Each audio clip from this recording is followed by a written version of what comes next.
Hello there, welcome back to Najd. In this episode we'll most likely start the integration of Ming, I think, and we'll also most likely start some severe, or some, I don't know how to put it, some really high-speed colonization, I guess, because I really need to start getting this area colonized, because taking all these little islands from European powers will definitely be a hassle. So in turn, by colonizing this, we should be able to sort some of our issues out that way, but at least I'll probably also end up integrating some of these. But Vinagyar is still a target that I will be going after, and but still the collision is a little bit annoying with the Vinagyar, Qing and Japan, so we might have to be a little bit careful on that, allow them to die out, but I'm a little bit unsure how we'll actually deal with it. But at the time being, it's not really that much of an issue, but it could of course become a severe issue in time. But getting Japan out of the coalition shouldn't actually be that hard. Use a diplomacy guy, it should actually be rather easy. But yeah, I'll have to see. Potentially also, or hopefully I can start the vassalization of some of these countries once I actually get the get Ming integrated, because there's a lot of provinces here that actually have decent base tax, which should add quite a lot to mine. And also if I can get this one, that will of course also help. We also have Korea that we want to take the remainder of the Japanese provinces from, and we also want to start or try and get ourselves onto Japan itself, and thus get going there. But enough about that. There are other issues to worry about, I guess, but as I said, for now, vassalizing, for example, Bengal is definitely a possibility. Same with Delhi, I think, probably down the line. But Persia will not happen. Khorasan is most likely something I can do if I can just get the trust up a little bit. Same with Nogai, Kazakh, Crimea, and I don't think I'll ever get the Ottomans, but it is possible once I've actually beaten them down enough to this, so they actually realize that they can't actually beat me. Then they potentially will have a change of heart. And of course Swahili here, if I can make or get some deals with them, I can take them peacefully then. So that is one way that we will be expanding, but also, as I said, we will most likely start take these 3 asset colonies straight away. Then we'll be taking these 3 islands next, these 3 here next, and basically I'll just be trying to colonize the entirety of this ocean or this area here before anyone else does. Most likely Muscovy in this case, because well, it would be a really annoying if they actually did just that. But yeah, we'll have to see how it turns out. If we're lucky, we'll be able to pull off or get the deals that we want, but for the time being, we'll simply have to wait and see. Also, it'll be a little bit annoying when it comes to trying to get myself into Europe. Ireland, Brittany, Flanders are all potential entry points, but I might actually have to wait until Crimea, Bulgaria, Serbia, Hungary is someone I can attack, and the Holy Roman Empire, France, Castile, Aragon, all of them will be annoying to deal with. So I'll be a little bit interested to see. But I most likely have to handle Europe through vassals. Basically take a province, hand it over to a vassal, have 5-6 vassals in all Europe that will basically absorb it for me. But yeah, it's going to be a pain to deal with. Papal State is potentially a entry point here, since they're allied with Hungary and Poland. But that will put me in a position where I'll go right off the Holy Roman Empire. And if we look at the army power now, Holy Roman Empire is definitely at the top, and we'll have close to 300,000 troops. We have 139,000 now, but even so, we aren't even close. So with Ming, I might get rather close, but even so, I'm a little bit unsure how we will actually end up helping. So as of now, I'll probably just start the annexation rather than waiting for well, trouble to happen, I guess you could say. So we'll see how that turns out. But I'll also go after probably one of these guys and vassalize them, or I simply use the vassalized Bengal to hand over these provinces to, and probably go after Khmer or something, release Champa potentially if they actually have a province in the area. Yeah, Champa, take Khmer province there. Or is Khmer actually a vassal of mine already, and I just, yeah, they're a vassal of mine if I'm not, yeah, my bad. It's been a while, so I can't even remember what's my vassals and what isn't, so that is my bad. That really is my bad. But yeah, as I was saying, Delhi, Bengal, if I can just get India or the entirety of this area to vassalizations, that would be great. But once I actually vassalize Bengal, I think I'll feed Asa, Daviet, Brunei, everything here to Khmer, and also Bengal probably. This area here will probably be affected by Mahanis and Vinagya. So once I've actually gotten Delhi, I'll probably go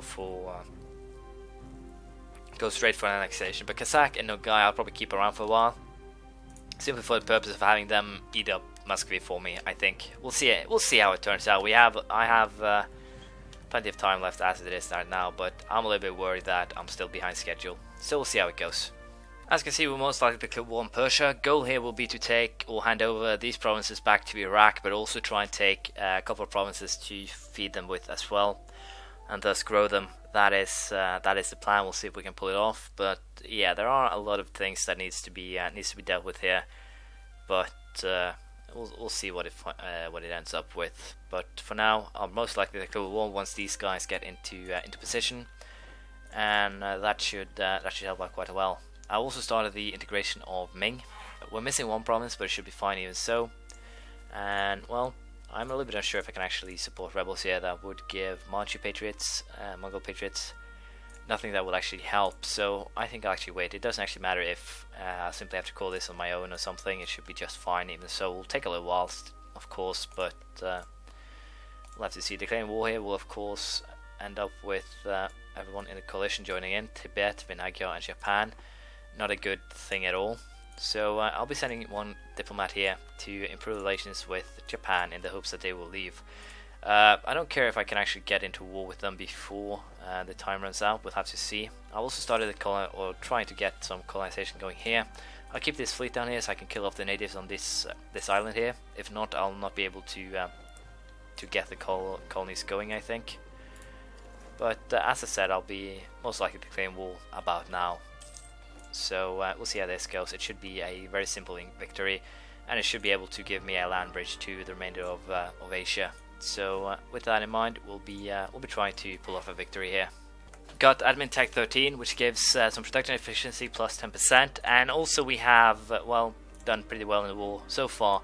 46% war score, and we're currently sieging a lot of their provinces. Hopefully I can get the deals that I want, but for now I still have to try and deal with their troops. It's a little bit annoying because they run basically over the entire continent almost, and that puts me in a very bad spot when it comes to trying to keep control over these guys, because, well, as you can see, it's kind of hard to just keep up with them.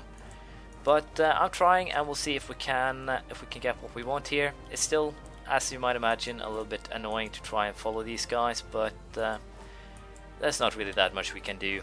We'll simply have to try and make it out as it is, because, well, not really anything else to do. So I'll see if I can get these guys. Probably not, but it doesn't at least hurt to try. So I'll give my best. This is the deal that I'll be ending up with. We're still missing Sharizor. That is also a Iraqi core, but it should be fine even so, because Sistan will be sold to Iraq as soon as possible, and that should help me, at least help the start of building this bridge of mine. But yeah, that is the goal of this, and hopefully it will help. It will turn out as I expect it to. If not, I'm in a little bit of a pickle. But as I said, it'll probably turn out as expected. Hopefully, also I can now start getting these guys going. But I'm currently tempted to go for a war against Great Britain here, because I can't really afford a British colony here. They will be doing a lot of shit against me that I will not be too happy about, to be honest. So that is a very negative thing that is currently going on. And well, we can accept that royal marriage, I think. And I think I also should go ahead now and declare war on Qing, because of the fact that I do now have Japan out of the coalition, and that is a very good thing by anyone's standards. So I can now go ahead and declare war on Qing and get Vinagya will be dragged in, but that doesn't actually matter because well, potentially I could snatch a couple of their provinces as well. But the goal here is to take back this province before the Ming coring is done. So we'll see if we can pull that off, and I think we will be able to. But it's still a little bit, well, a dicey tactic at best. So we'll see how it goes. But as I said, we'll be declaring war on these guys now, and that should work out just fine. So hopefully I get, as I said, what I want. But it's not. It could go both ways. So we'll see how it ends up. As you can see, I can actually force them to hand over Beijing, and such. I will most likely cancel the annexation of Ming and restart it if I cannot sell it, and I don't think I can. Or can I? No, I cannot. So as you can see here, I'll have to go ahead and cancel the annexation and restart it once I have Qing or sold it to them. So sell this one, and then we'll restart it. I think that is the way to go. We'll simply have to get done with, or we are done with the war, so that's not a problem. But yeah, I need to get my troops over to Japan itself, and that is currently the only issue I have. But other than that, I should be just fine. And these guys will most likely now. No, they didn't get. I was scared that for a second they would get exiled, but it worked out fine. Also, the fact I will not be attacking the Great Britain because, as you can see, allied with Muscovy and the Holy Roman Empire.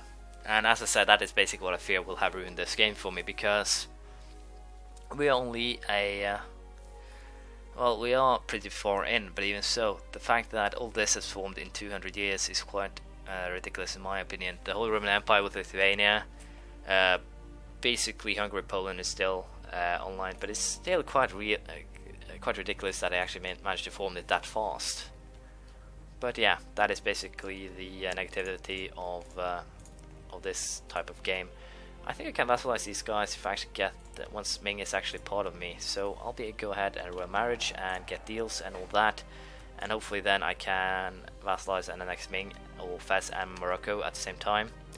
And yeah, and hopefully I can get most of these islands, because I will not be fighting Great Britain over anything here, or at least not yet. So we'll see how that goes. But for now, I'll be planning to get my ships back in order to try and sneak some troops onto Japan. We'll see how that game plays out. So yeah, I guess it's time for a war against Japan in this case, and in this case we'll be going for a show superiority. I'll be trying to land a 20k man force here and split it in 10-10. It should be enough. Hopefully I can land it before anyone actually shows up, and if they do, that'll be a little bit troublesome. And my apologies again. As I said, that'll be a little bit troublesome, but hopefully I can get what I want out of this, and hopefully it will work out as intended. The Horde will be, I will get into war with the Horde as well, but I think I should be fine. Hopefully I will be. If not, a little bit troublesome, but even so, it should be, as I said, most likely fine. It's also tempting to take this one, so I can start or simply force them to hand it over to Chagatai, because if that happens, whilst Ming is annexed, I'll be having a border with them, and thus I can start or simply vassalize them. As you can see here, that is, well, a little bit of provinces, but not that many. But even so, every little thing helps, I guess. So we'll see how this war against Japan goes. It should be a victory, hopefully at least. And if not, well, that is how things go sometimes. I also fought a very, very small war against my apologies, against Malwa, took Mandu, sold it to Naval, and also actually, what am I thinking about? I'll be starting the annexation of them once we're done with this war. I thought I actually had to core it, but that's probably because I had to annex them because they were one province minor. But yeah, I'll start annexation of Meva as well. Meva and Ming will be annexed, and after that I'll probably try to some way get Bengal here. Might actually be able to vassalize them with the base tax. If that happens, I'll be using these 4 vassals here to take down Daiviet, Asa, Vinagia. And also it seems that Castile has entered the playing ground here, France too. So, no, that's actually Brunei. I thought it was France there for a second, so that's actually quite bad. So I'll simply have to try to get as many colonies as possible. But as things are looking now, it's actually quite bad. So yeah, with the early formation of this, I might actually have to try this again in 1 tree. This is actually one of the hardest achievements I get, I guess, besides the Tree Mountains. So yeah, I'm not promising that this will be a success, but once I'm actually done with this, I'll probably go ahead and add either a success or a failure in the first video. So as to warn people if they don't want to watch a failure thing. But yeah, I forgot to send this navy home. Apparently the Japanese did it for me though, so it wasn't actually a problem. And hopefully now I can get what I came for. So we'll see how it turns out. Military attack upgrade to level 20, which gives me killing grounds, quite a good one. Combat fleet increased by 2, infantry fire by 0.5, and also I get swivel cannons, so all in all upgrade. Also I get Admin Tech 14, which gives me Town Hall, Treasury, and also the another group of ideas. And what do we want here? We have Expansion, Religious, and Diplomatic. We should probably take a military one. In this case, I'll mostly go for the defensive ones, I think. We'll have some trouble when it comes to Europe, so going for the defensive ones already is probably a good idea. We could always go for exploration ideas to try and get the islands here, but it's probably a bit too late. So if I do this again, I'll probably go for expansion and then exploration and then diplomacy, probably in that order, basically to try and colonize this area here before the Europeans. But we'll have to see. For now, we'll go for defensive, and it might actually be a little while until I can actually invest in it, but it should be fine even so. We'll have to consider it as we go. But as you can see, sieges are coming along well in Japan, and also when it comes to the annexation, Ming is at 52.6%, so they are very soon to be integrated. But unfortunately, this will have to be the end of this episode. Thank you for watching. Please leave a comment, praise, criticism, anything you feel like, and we'll probably deal with Japan and Ming, with the annexation of Ming next time. As I said, thank you for watching, and I hope to see you next time. Bye.